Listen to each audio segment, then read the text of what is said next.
से Africa, Europe से।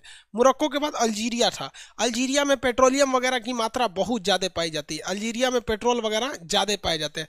Algeria की राजधानी अल्जीयर्स है। अगर आप ध्यान से देखेंगे ना तो ये अल्जीरिया के बगल में आपको क्या मिलेगा, ट्यूनीशिया मिलेगा। आपसे कह दें कि अरब की क्रांति कहाँ से शुरू हुई थी तो क्या जवाब दीजिएगा? अरब की क्रांति कहाँ से शुरू हुई थी बाबू? ट्यूनीशिया से शुरू हुई थी। अरब क्रांति ट्यूनीशिया से शुरू हुई थी। अरब की क्रांति कहाँ से शुरू हुई? ट्यूनीशिया से। अरब क्रांति कहाँ से शुरू हुई थी?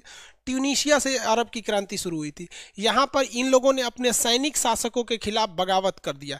ट्यूनीशिया की राजधानी ट्यूनिस है। ट्यूनीशिया की राजधानी क्या है? ट्यूनिस है। इसके बगल में एक और भीषण क्रांति हो गई जिसका नाम क्या था भैया? तो ये गद्दाफी की पार्टी थी। किसकी पार्टी? गद्दाफी की। यहाँ पर लीबिया में जो थी, लीबिया के सरकार ने अपनी पार्टी को उखाड़ फेंका। लीबिया की राजधानी क्या है? त्रिपोली। अभी कितने लोग बता सकते हैं कि लीबिया में तुर्की, ये जो तुर्की है ना, इसका एक सैन्य अड्डा है। इस सैन्य अड्डे पे किस देश ने हमला किया था? लीबिया में स्थित तुर्की के सैन्य अड्डा पर किस देश ने हमला किया था? लीबिया में स्थित तुर्की के सैन्य अड्डा पर किस देश ने हमला किया था? आंसर दीजिए।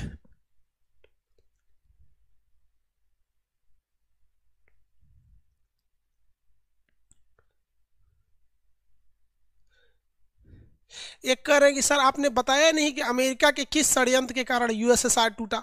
बाबू हम आपको मैप के क्लास में पूरी हिस्ट्री कैसे पढ़ा सकते हैं? आप जरा खुद सोचिए। आप पॉलिटी का क्लास के स्टूडेंट हैं, हम आपसे उम्मीद करते हैं आप स्टूडेंट होंगे। उसमें जब हम आपको पढ़ाएंगे इंटरनेशनल रिलेशन तो आपको ज़्यादा समझ में आएगा वहाँ पर, क्योंकि मेन मेरा तो टॉपिक मैप के क्लास में मैप ही पढ़ाना है, न कि हिस्ट्री पढ़ाना है। रिलेट कर देते हैं कि इससे ये था, लेकिन वहाँ पढ़ाएंगे। और जो यूट्यूब पर हम डेली आपको इंटरनेशनल रिलेशन देते हैं, आपको हम कहते हैं आप डेली उसको बने रहिएगा, उसके साथ उसको आप अलग से एक नोट्स बना लीजिएगा। जितना यूट्यूब पर बताते हैं उसका अलग से नोट्स बना लीजिएगा। आप उस दिन बता रहे हैं ना, जिस दिन आप यूपीएससी या अपने पीसीएस के एग्जाम में आप मेंस लिखने बैठिएगा, उस दिन हम आपको बताते हैं ना, उस दिन आपको ये चैनल बहुत याद आएगा कि ये चैनल था जिसने हमें इतनी ज़्यादा जानकारी दिया। चाहे वो इंटरव्यू हो या कहीं पे भी हो। तो कोई बहुत से लोग यूट्यूब देखते हैं, नहीं कॉपी किताब लेके बैठिए, एक अलग से कॉपी बनाइए यूट्यूब के लिए। हमारे आप यूट्यूब पे देखेंगे कभी कोई फालतू बात उत नहीं करते हैं। ये समझ में गया? इस पर हमला किसने किया था? फ्रांस ने। वेरी गुड, फ्रांस ने हमला किया था। यूट्यूब पे बाबू रोज वीडियो डालेंगे। अब देखिए ना, हम आपको क्या बोलेंगे। खांसी सर्दी इतना भयानक हो गया ना कि आप लोग से फी लिए हुए हैं, फिर भी आप लोग को उतना रेगुलर उतना अच्छा क्लास नहीं दे पाते। सच में हम बुढ़ा गए हैं, सबसे बड़का दिक्कत क्या है? सब चीज़ें झड़ गया है, हार्ट गुर्दा सब ढीला हो गया है। चलिए लोग देखिए, आगे देखते हैं हम लोग। इसके बगल में ये वाला देश मिस्र है। हम आपसे पूछना चाहते हैं, मिस्र का वह भाग जो एशिया में पड़ता है उसे क्या कहा जाता है?